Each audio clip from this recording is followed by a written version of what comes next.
இந்த மிதுனம் ராசி மற்றவங்களோட மனநிலை எப்படி இருக்குது அப்படின்னு தெரிஞ்சுக்கிட்டு அதற்கேற்றது போல் நடந்து கொள்ளக்கூடியவங்க நீங்கள்.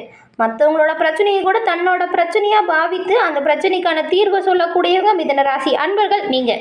எச்சரிக்கையாக கவனமாக இருக்க வேண்டிய சூழல் தாங்க இப்போ மிதுன ராசி அன்பர்கள் உங்களுக்கு அமைஞ்சிருக்கு. இந்த மாதத்தின் கிரக நிலைகள் உங்களுக்கு எப்படி அமைஞ்சிருக்கு அப்படிங்கிறதையும் இதனால் என்ன மாதிரியான விளைவுகளை நீங்கள் சந்திக்க போகிறீங்க அப்படிங்கிறதையும் தான் நாம் இப்போ இந்த பதிவில் பார்க்க போகிறோம். மிதுனம் ராசி அப்படின்னு சொன்னாலே உங்ககிட்ட நிறைய நல்ல குணங்கள் இருக்கும். எல்லா விதத்துலையுமே எப்பொழுதுமே சிறப்பாக சிந்திச்சு நன்மையை பெறக்கூடியவங்க நீங்கள். மிதுன ராசி அன்பர்கள் உங்ககிட்ட எல்லாமே இருக்கும். தோற்றம், நல்ல ஒரு புதுமையான யோசனை, நல்ல ஸ்டைலாக இருக்கக்கூடியவங்களாம் நீங்கள் இருப்பீங்க.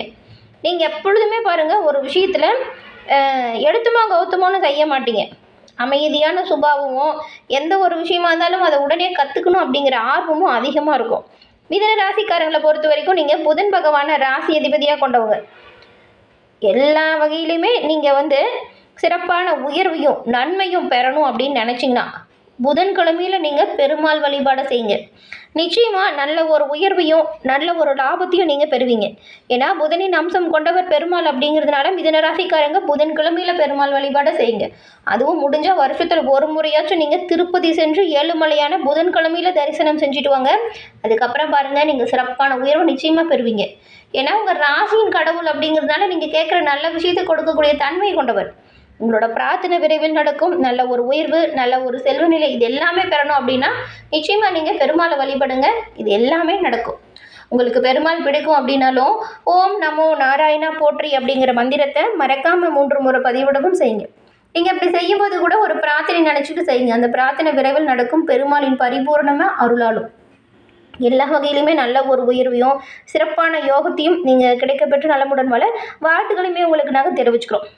இந்த மிதுன ராசிக்காரங்க உங்கள் சுய ஜாதக கணிப்பை எளிய முறையில் தெரிஞ்சுக்க விரும்புனா டிஸ்கிரிப்ஷனில் பாருங்கள், ஜோதிடரோட நம்பர் கொடுத்துருக்கோம். அந்த நம்பருக்கு நீங்கள் ஃபோன் பண்ணாலே போதும். உங்கள் ஜாதக கணிப்பை நீங்கள் வீட்டிலேருந்து எளிய முறையில் தெரிஞ்சுக்கலாம். எல்லா வகையிலுமே சிறப்பான உயர்வையும் நன்மையும் நீங்கள் இதன் மூலம் பெறலாம். இந்த ஒரு வாய்ப்பை தவற விடாமல் பயன்படுத்திக்கோங்க. இப்போது 2025 முடிஞ்சிருச்சு, 2026 பிறந்துருச்சு. இந்த முதல் மாதம் இந்த மிதுன ராசிக்காரங்களுக்கு எப்படி இருக்குது அப்படிங்கிறத வாங்க பார்க்கலாம். பெரும்பாலும் கிரக அமைப்பு அப்படிங்கிறது மாதம் அந்த கிரகத்தோட மாற்றம் நடந்துக்கிட்டு தான் இருக்கும். அந்த மாற்றங்கள் அப்படிங்கிறது 12 ராசிக்குமே தாக்கத்தையும் ஒரு மாற்றத்தையும் கொடுத்துட்டு தான் இருக்குது. இந்த மாதத்தின் கிரக அமைப்பு உங்களுக்கு சாதகமாக அமைஞ்சிருக்கா பாதகமாக அமைஞ்சிருக்கா அப்படிங்கிறத நாம் இப்போ பார்க்க போகிறோம். சூரியன் இந்த பாரபட்சம் இல்லாமல் ஒளியை தரக்கூடிய கடவுள். சூரிய பகவான் அப்படிங்கிறது எல்லோருக்குமே ஒரு எப்படி சொல்லனா, சூரிய பகவானை வணங்குற அவங்களோட வாழ்க்கையில் எல்லா வகையிலுமே நல்ல ஒரு பிரகாசம் அதிகரிக்கும். இப்போ சூரிய பகவான் ஒளியை தரக்கூடியவர் அப்படிங்கிறதுனால பெரும்பாலும் மிதுன ராசி அன்பர்கள் உங்களுக்கு கஷ்டங்கள் தீர்ந்து நன்மைகள் பிறக்கக்கூடிய அமைப்பில் இந்த ஒரு அமைப்பு உருவாகி இருக்கு. சொந்த தொழில் தொடங்கணும் அப்படின்னு நினச்சவங்களுக்கு கூட உங்கள் எண்ணம் ஈடேறும். அதே போல் நீங்கள் ஒரு விஷயத்தை செய்கிறீங்க அப்படின்னா பொறுமையாக நிதானமாக செய்ய பாருங்கள். எடுத்துமோ கௌத்துமோன்னு மட்டும் செய்யாதீங்க. அந்த விஷயத்தில் கொஞ்சம் கவனமாக இருக்கிறது நல்லது. ஏன் அப்படி சொல்கிறேன்னு பார்த்தா, இந்த மிதுன ராசிக்காரங்க உங்களுக்கு பாருங்கள், மற்றவங்களை ஏமாத்துறது பிடிக்கவே பிடிக்காது. அதே போல் மற்றவங்க உங்களை ஏமாத்துறாங்க அப்படிங்கிறதும் பிடிக்காது. உங்ககிட்ட பொய் சொல்கிறதும், உங்கள் கூட இருந்துக்கிட்டே துரோகம் பண்ணுறது, இந்த மாதிரியான நபர்கள்லாம் உங்களோட வாழ்க்கையிலேருந்து வெறுத்து ஒதுக்கிடுவீங்க. அவங்களுக்கு ஏதாவது ஒரு பிரச்சனை அப்படின்னா கூட போக மாட்டீங்க. உங்ககிட்ட வந்தாலும் பேச மாட்டீங்க. நீங்கள் சொன்னது தான். சொல்ல பிரம்மனால் கூட மாற்றி எழுத முடியாது. இப்படி போய் நம்பிக்கை துரோகம் செய்கிற நபர்களை முழுமையாக வெறுத்து ஒதுக்கக்கூடியவங்களாக நீங்கள் இருப்பீங்க. நீங்கள் பெரும்பாலும் பொய்யும் சொல்ல மாட்டீங்க, யாரையும் ஏமாற்றவும் மாட்டீங்க. இது ஒரு சிறப்பான விஷயம் அப்படின்னு கூட சொல்லலாம். இப்படி இருக்கக்கூடியவங்களுக்கு இந்த மாதத்தில் பாருங்கள், வேலைப்பளு கொஞ்சம் அதிகமாக இருக்கிற மாதிரி இருக்குது. உத்தியோகஸ்தர்களுக்கு உங்களுக்கு கொடுக்கப்பட்ட பணிகளை நீங்கள் சிறப்பாக செஞ்சு முடிக்கிறதுனால நல்ல ஒரு உயர்வையும் மேன்மையும் நிச்சயமாக அடைவீங்க. வேலை அதிகமாக இருக்குது, கஷ்டமாக இருக்குது அப்படின்னு எந்த ஒரு விஷயத்தையும் பெண்டிங் வச்சிடாதீங்க. வேலை அதிகரித்தாலும் அதை சிறப்பாக செய்யுங்க. அதுக்கான நல்ல உயர்வு, பாராட்டு, அங்கீகாரம் இது எல்லாமே இறுதியில் உங்களுக்கு கிடைக்கும். இதை மனசில் வச்சுக்கிட்டு உங்கள் வேலையை சிறப்பாக செஞ்சு காட்டுங்க. அதே போல் உங்கள் மேல் நிர்வாகத்திடம், மேல் அதிகாரிகள் கிட்டலாம் பேசும் பொழுது கவனமாக பேசுகிறது நல்லது.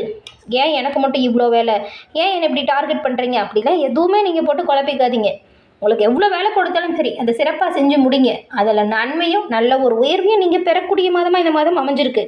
அதை விட்டுட்டு வாக்குவாதம் செஞ்சுக்கிட்டு சண்டை சச்சரவு பண்ணிகிட்டு இருந்தால் பின்னடைவு தான் வரும். பொருளாதார ரீதியாக அது உங்களை நிறைய பாதிப்பையும் ஏற்படுத்திடும். பெரும்பாலும் கவனமாக முன்னெச்சரிக்கை அந்த ஒரு விஷயத்தையும் செய்யுங்க. நீங்கள் எந்த ஒரு வாக்குவாதமும் செய்யாமல் இருந்தால் எந்த ஒரு பிரச்சனையும் வராது, பகையும் வராது. அதே போல் நீங்கள் யாரை பற்றினோ குடும்பமாக இருந்தாலும் சரி, வேலை செய்கிற இடமா இருந்தாலும் சரி, வியாபாரம் செய்கிற இடமா இருந்தாலும் சரி, மற்றவங்கள பற்றி புறம் பேசாதீங்க. உங்ககிட்ட மற்றவங்க பேசுகிறாங்க அப்படின்னாலும் அந்த விஷயத்தை தவிர்க்க பாருங்கள். அந்த இடத்துலேருந்து விலகி போயிடுங்க. இல்லைன்னா அதுவுமே உங்களோட வாழ்க்கையில் கொஞ்சம் பிரச்சனையும் பின்னடைவும் தந்துடும். மற்றவங்கள பற்றின விஷயத்தில் தலையிடாமல் மற்றவங்களோட காரியத்தில் மூக்க நுழைக்காமல் இருக்கிறது ரொம்பவுமே நல்லது. சுமூகமாக பழகுங்க. பெருசாக வாக்குவாதம் செய்யாதீங்க. சண்டை வர மாதிரி ஒரு இடம் இருக்குன்னா அங்கேருந்து விலகி வந்துடுங்க. உங்களோட நல்ல குணத்தில் நல்ல விஷயத்த செய்யுங்க. நல்ல ஒரு பொறுப்பில் இருக்கிறவங்க அதை தக்க வச்சுக்க பாருங்கள். வியாபாரிகளை பொறுத்த வரைக்கும் பாருங்கள், நல்ல ஒரு லாபம் ஏற்படக்கூடிய சூழல் தான் இருக்குது.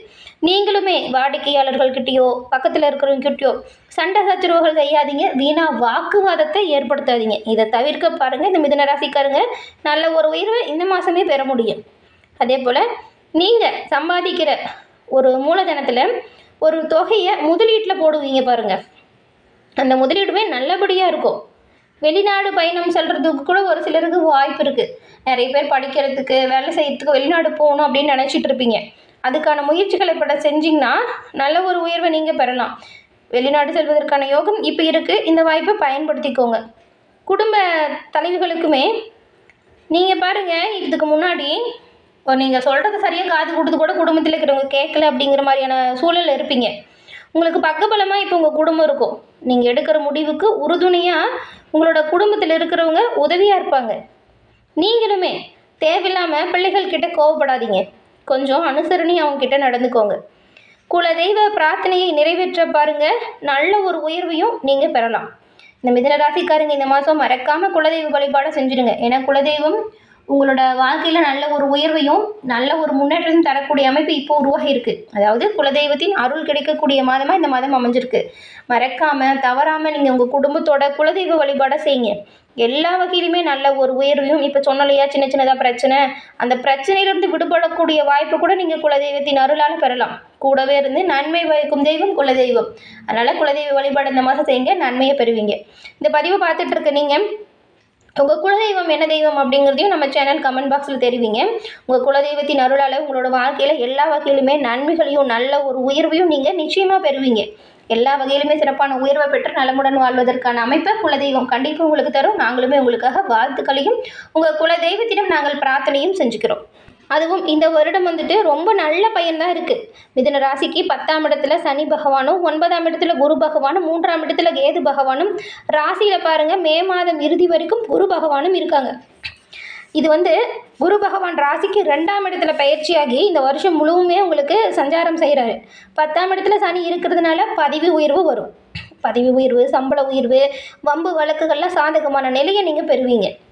அதே போல் ஒரு சிலருக்கெல்லாம் வீடு நிலம் வாங்கும் யோகம் அமோகமான வெற்றி வாய்ப்பை தருது. ஏன்னா அந்த அமைப்பில் இப்போ இருக்குது. தொழிலில் நல்ல ஒரு லாபம் உண்டாகுது.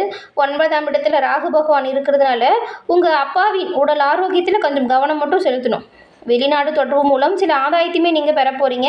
இதனால் நல்ல ஒரு லாபத்தையும் பெறுவீங்க. நல்ல ஒரு இடமாற்றம் வரும் யோகம் கூட இருக்குது. அதாவது வீடு மாற்றம், வேலை செஞ்சுட்டு இருக்கிற இடத்த மாற்றுறது, இல்லைன்னா குடியிருக்கிற வீட்டை விட்டு வேறு வீட்டுக்கு போகலாம் அப்படிங்கிற எண்ணம் தோணும். ஒரு சிலருக்குலாம் இடமாற்றம் ஏற்படும். கடன் பிரச்சனை பெரும்பாலும் இந்த வருடம் குறைஞ்சிடுங்க. நல்ல ஒரு வாய்ப்புகள்லாம் இருக்குது கடனை குறைப்பதற்கு. நீங்கள் ஆடம்பர பொருட்களை வாங்குறத தவிர்த்துட்டு அத்தியாவசிய பொருட்களுக்கு முக்கியத்துவம் தாங்க. செலவு செய்யும்போது பிளான் பண்ணி பண்ணுங்கள். கடனை பெருசாக இப்போ வாங்காதீங்க. இருக்கிற கடனை எப்படி அடைக்கலாம் அப்படிங்கிறதுல கொஞ்சம் கவனம் செலுத்துங்க. நீங்கள் எதிர்பார்த்த இடமாற்றம் உண்டாகும். அதே போல் இந்த பொருட்களை வாங்கி விற்கிறவங்களுக்கு நல்ல ஒரு லாபம் ஏற்படும். 3ஆம் இடத்துல கேது இருக்கிறதுனால குடும்பத்துலேயுமே அவ்வப்போது சின்ன சின்னதாக கருத்து வேறுபாடுகள் நீங்கும். விட்டு கொடுத்து அனுசரித்து போனால் பெருசாக பிரச்சனை ஏற்படாது. கூட பிறந்தவங்க உறவுகள் கிட்ட சின்ன சின்னதாக கசப்புகள் ஏற்பட வாய்ப்பு இருக்குது. அதனால தான் அத்தனை தடவை சொல்கிறோம் வாக்குவாதம் செய்யாதீங்க அப்படின்னு. இடமாற்றம், வேலை மாற்றம், தொழிலில் ஏதாவது மாற்றம் ஏற்படும். சகோதர உறவுகிட்ட சின்னதாக கசப்பு ஏற்பட்டு நீங்கும். அதுக்கப்புறம் ஏதாவது விசேஷம் அப்படின்றப்ப சேர்ந்துப்பீங்க. பிரச்சனைலாம் சுமூகமாக முடிஞ்சிடும். ஆனால் சண்டை வராமல் அதை தவிர்க்க பார்க்குறது நல்லது.